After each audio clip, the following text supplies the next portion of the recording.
Hey guys, what's up? This is Omega here, and today we're going to be doing a gameplay for League of Legends. It's going to be a guide to Rengar top lane running a Bruiser build. I hope to be doing more of these guides as like a series, different champions, different builds that I do, top lane, jungle, mid lane maybe.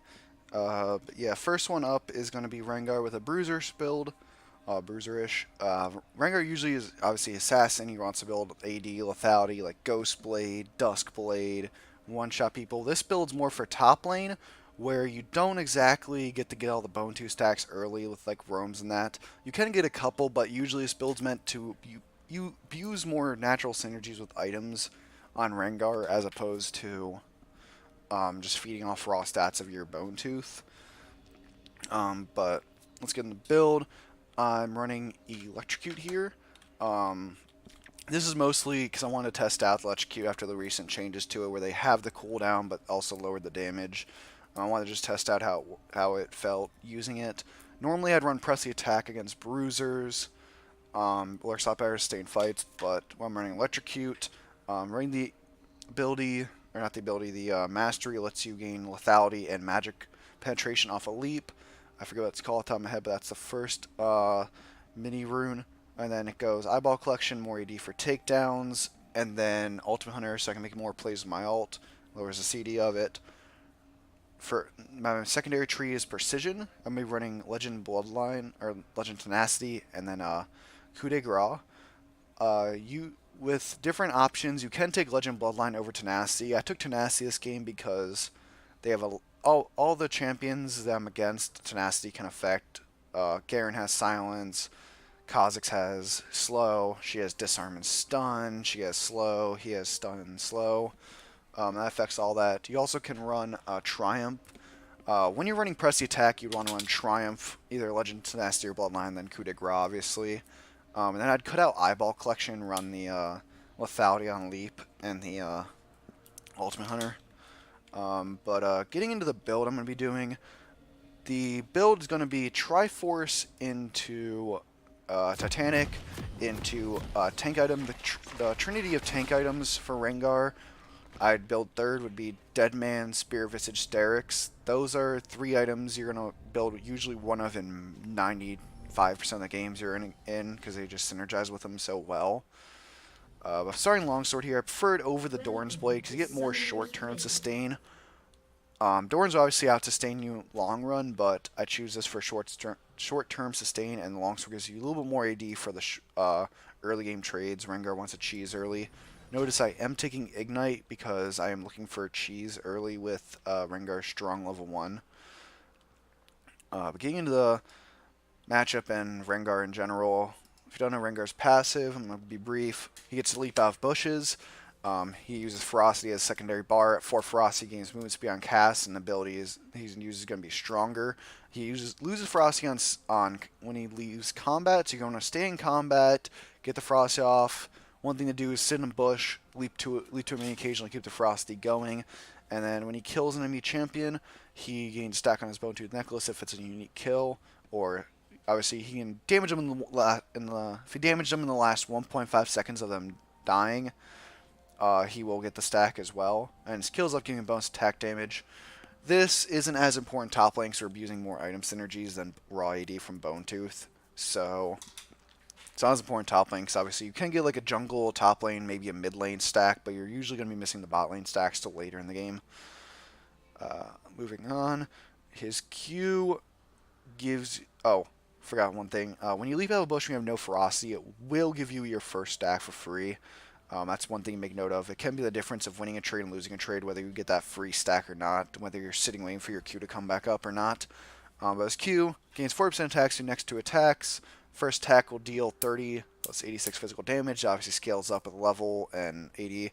A thing to note is it's total AD and not bonus AD, which does matter because the ratio itself goes up the more levels you put into it, so it's really good on tankier builds because you don't build a lot of bonus AD, and it's just because it's off total AD, doesn't scale as well later in the game, but is better early.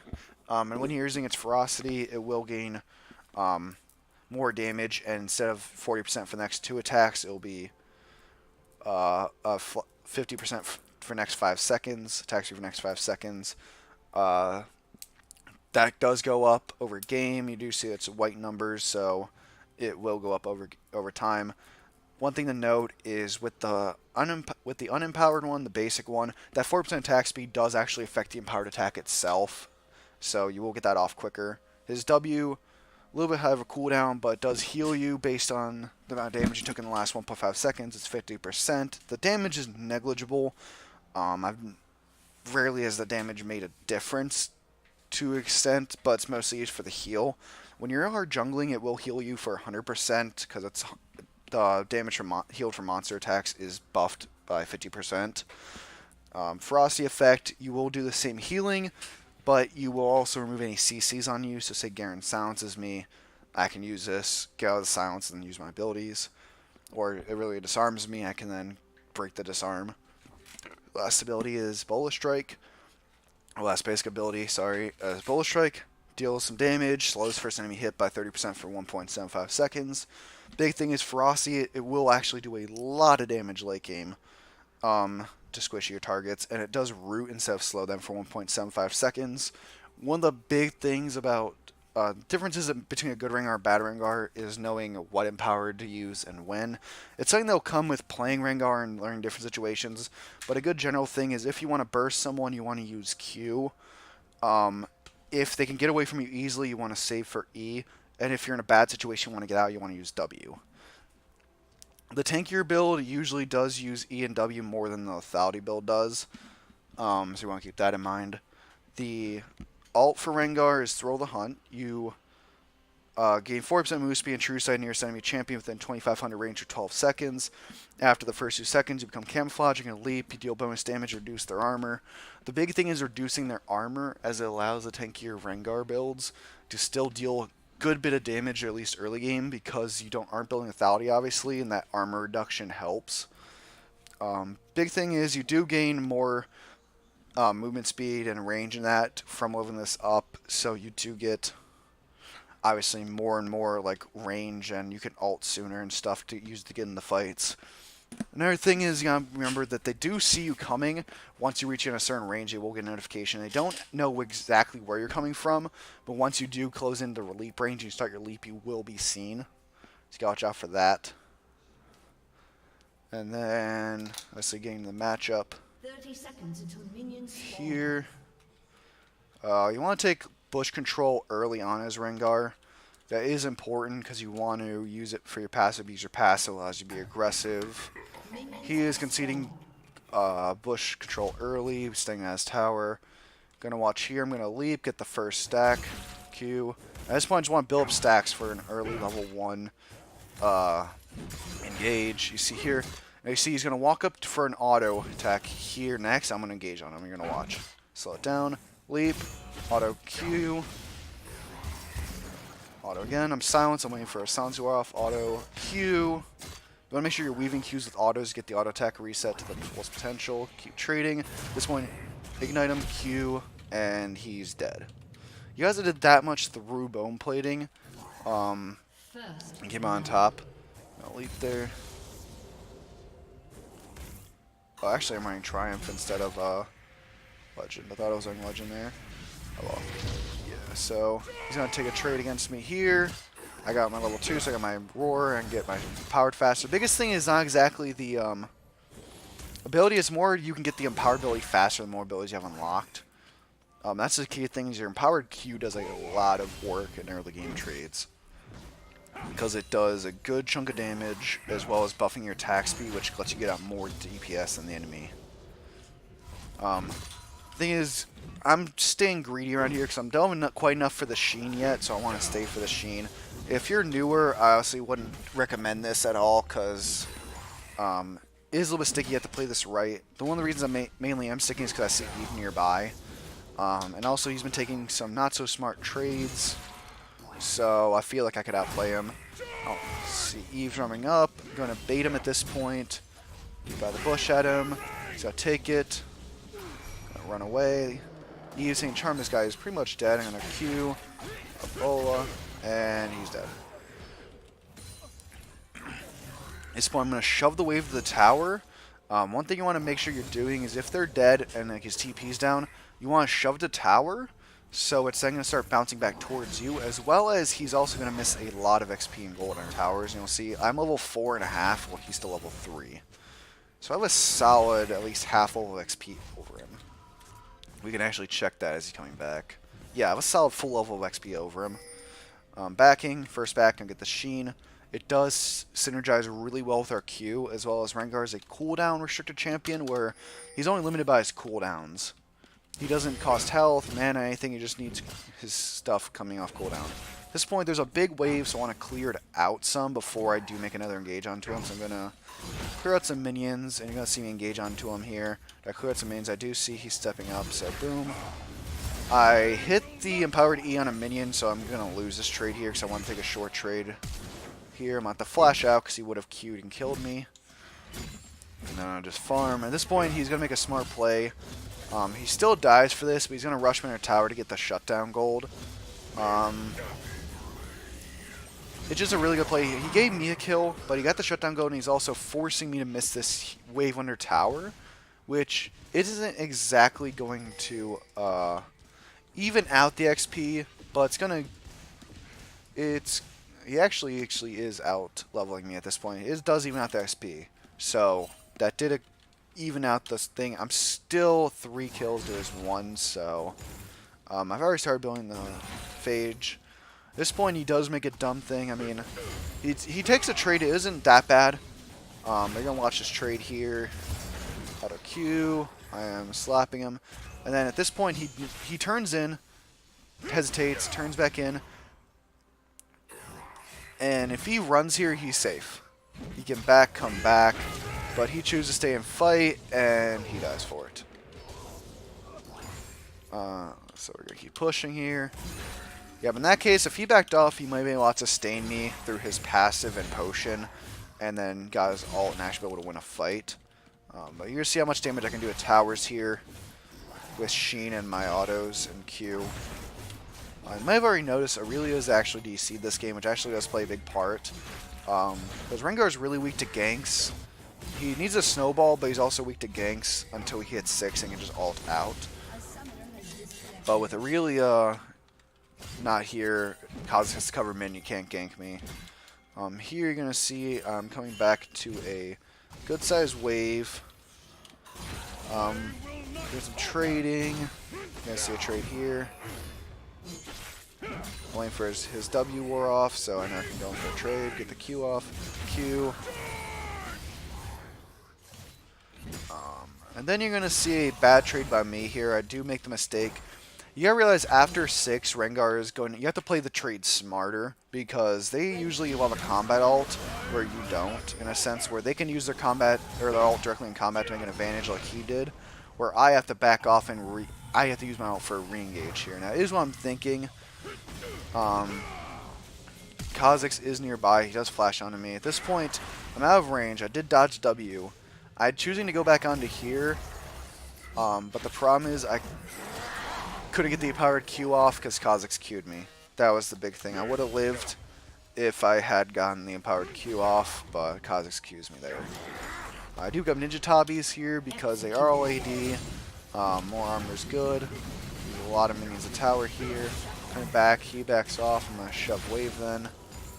A lot of it is wave management, because if you can get a shoving towards you, they're pretty much stuck topside. In the top side of the lane where you want them to be. Because then you can easily chase them down. You have to force them to come in the range of your bush leap. Let's see me trade onto him again here. Auto Q. With the amount of armor he's stacking, he is actually holding off in these trades at this point with bone plating and the amount of armor he has. But I'm just trying to force out his CDs, then forcing out his CDs on the wave so I can then take aggressive trades. You know, see, I'm just going to keep shoving him and keeping him tower. I'm honestly, with my ult up, I'm trying to draw pressure, force Kha'Zix top, so he has to burn time top and I can escape with my ult.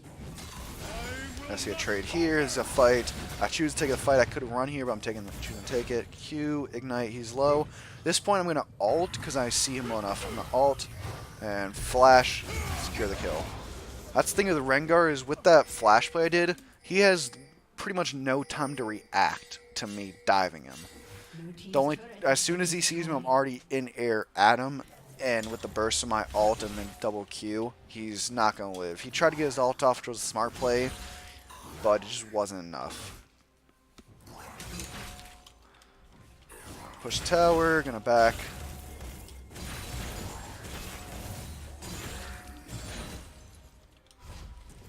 I see me finish Triforce here. At this point, I'm gonna look for a play across the map with my tower down. Or his tower down, I should say. I go bottom, bottom's good. Up mid, they got the kill already on him. I'm gonna shovel wave and Rift Herald here. And then you're gonna see I'm gonna look bot. Because a fight just broke out, okay. And then as I'm seeing they're collapsing on Kha'Zix, so I'm gonna collapse from this side, and he actually does run right into me. Which, fortunately, I just burst him out. At this point, I see MF and Pyke bot, so I'm going to ult after them to try to pick up some more kills. MF is low. With me having Triforce, there's no way she lives. You see that fast, and I just streamline jump right into Pyke. Pyke is noping out. I was just out of vision range, so I couldn't leap. And I'm going to be taking the chase onto him. You can see right now I am chasing this Pyke. I do max Q, and I go into E. That's my personal preference, maxing E next, but you always want to max Q. You can max E in certain matchups like range and you're losing, but for the most parts, Q is usually better max, especially with this build, because it scales better with your the items you build. So this one I'm going to go top, push the wave. I do make a misplay here. You do see there is a ward there, which does spot this out. But I keep trading. I do get a shutdown goal, which is like 600 gold to Garen, which is really bad. Oh, hold sick. Sorry, take a drink.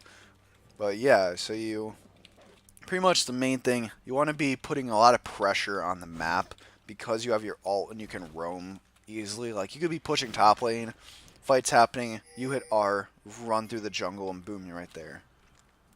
So my next I'm getting towards Titanic. I'm going to keep respawn here, and I'm going to run honestly towards race while I'm looking for a fight tap. At this point, like I'm just looking for fights I can join in and turn. Just doing this. I do see a fight breaking out mid, so I'm going to start going towards mid. I'm going to activate ult here shortly and go in. You're going to see MF get rooted, and then I see that's my target. Jump. Q, she's dead. Turn on the Kha'Zix, he's closest. Boom, he's dead. Garen's close, I'm going to try engaging on him. Garen, I'm going to actually back out here because he is doing a lot of damage, and I want to make sure I'm going to have his ult range. I'm going to kill him. I'm going to keep pushing. At this point, I see Aurelia's back, so my thought is choose my last stack for Bone Tooth, and also my last stack for Ultimate Hunter. Let me go pick up an easy kill here. And she really doesn't put up any resistance. Boom. Q. Even with her damage reduction, I do that much. You see me back here, and I finished most of Titanic off this. Gonna go towards Krugs, clear out some Krugs. Actually, no, I'm gonna do red, sorry. Gonna see me burst down red with this build. At this point, I'm going to look towards down here where Nivea's fighting. I'm going to start ulting here. And then you're going to see me, I'm going to leap on Aurelia here, burst her out with just the ult auto. And that I could have jumped on the Garen, but he has a lot of armor, so like the armor resistance, armor reduction isn't going to matter as much on him. So I'd rather just use my basic spell rotation off. And Nivea does get a really nice wall here. Pretty much secures Garen's dead. Pyke makes a huge mistake here and pulls me over the wall towards him, which pretty much guarantees his death. He's going to try to fight, and it doesn't end up really good for him. Alright, so continuing. Gonna go put a ward there, leap over there. I'm going to clear out a wave. You're going to see Aurelia here. Going to watch me tower it out of her and just highlight this that this build can still burst like an assassin. At least early game. So you're going to watch this. She's going to come back, step back. Boom. Boom. So she's dead. Keep pushing. They're going to come and try to defend. Pyke's going to get a pull on. At this point, Pike pulls me, and I'm just going to turn onto him, and he's dead. I have 4 stacks on Flash, get the Empowered Bow on her, and she's dead. We're just going to keep pushing here, and it really comes to defend again. At this point, the thing is I call for Maokai to dive her, and I'll tank. So I'm going to take aggro, I'm going to sit here and just empower W when I take too much of a chunk. So boom there. Boom there. And I see Garen coming in, so I'm going to ult away. Make sure I create distance, he can't follow me.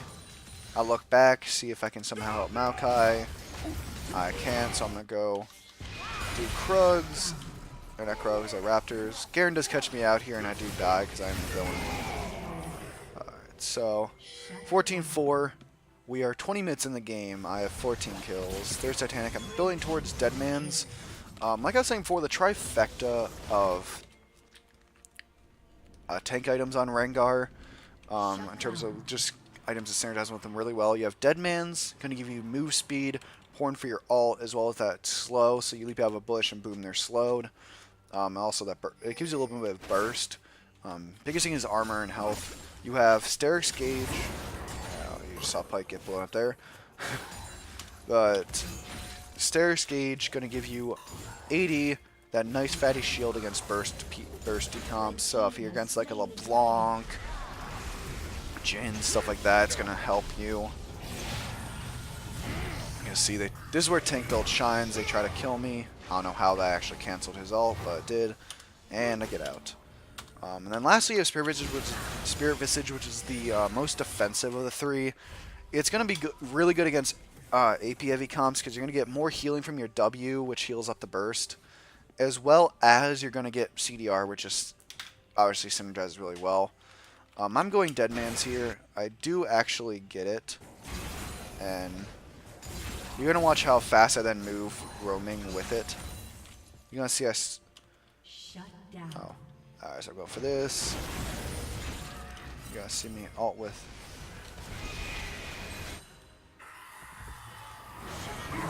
See how fast I am with Bruiser there with the move speed.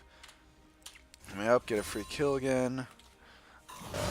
Honestly, like, it just depends on matchup. If you're against like an AP heavy team, Spirit Visage. If you're against 80 heavy team, Deadman's. If you're against a fed AP and AD threat, or you're just fed and just want more AD. If you're fed like my score, you want more AD, Sterix isn't bad at all. It's just a really good item. But yeah. And then you have... After those 3, you can honestly do those 3. If you're against a lot of auto attack champions, you can do like Thornmail or Randuin's. But usually, like against this team, because MF is lethality and they don't really have like crits or a lot of like lifesteal, I probably would have rounded out with Deadman's, Derek's, and then a damage item.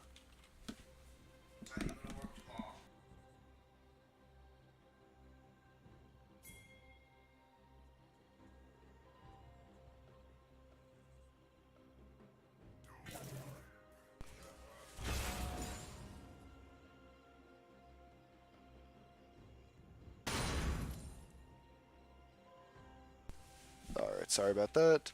Yeah, I was saying this build, it's going to give you burst for the mid game. It's not going to burst as much late game, but it is going to do its job for assassinating in the mid game.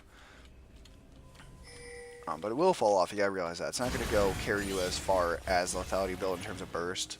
You will fall off, but it is a good top lane build, and it does carry you through mid game. And you hopefully want to end before they start getting the top tier items. Went to Elvanivia, she's dead already. Rotating. I'm going to do bush cheese here where I just sit and just wait to see someone face checks me. No one can fight me at this point. Garen is the only one who can really survive and run. Everyone else just dies. Now you're going to see me rotate down, pick up a wave.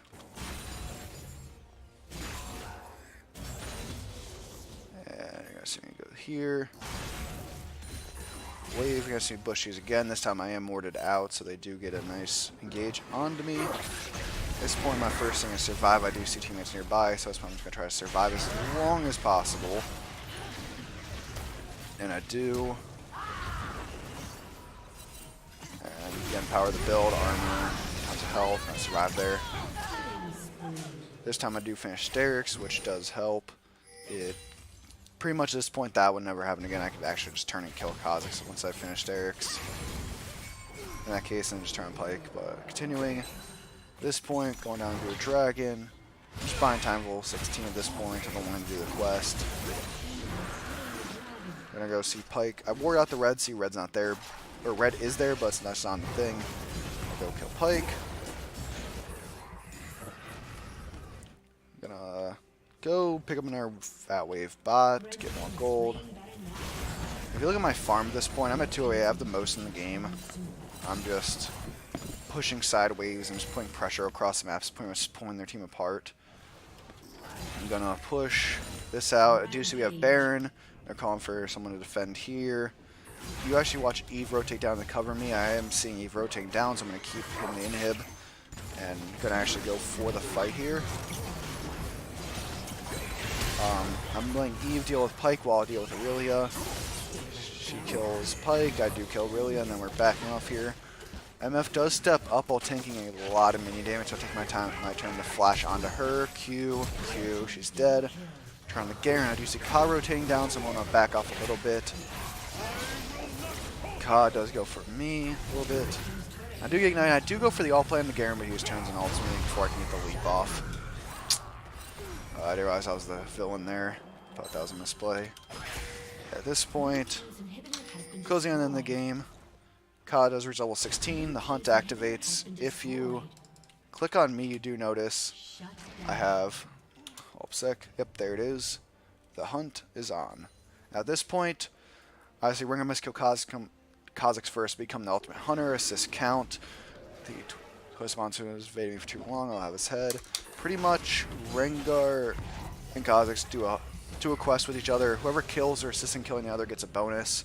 Kha'Zix will get a 4th evolution. Rengar gets Head of Kha'Zix. What Head of Kha'Zix is a 6-stack Bone Tooth necklace that gives 36% bonus attack damage.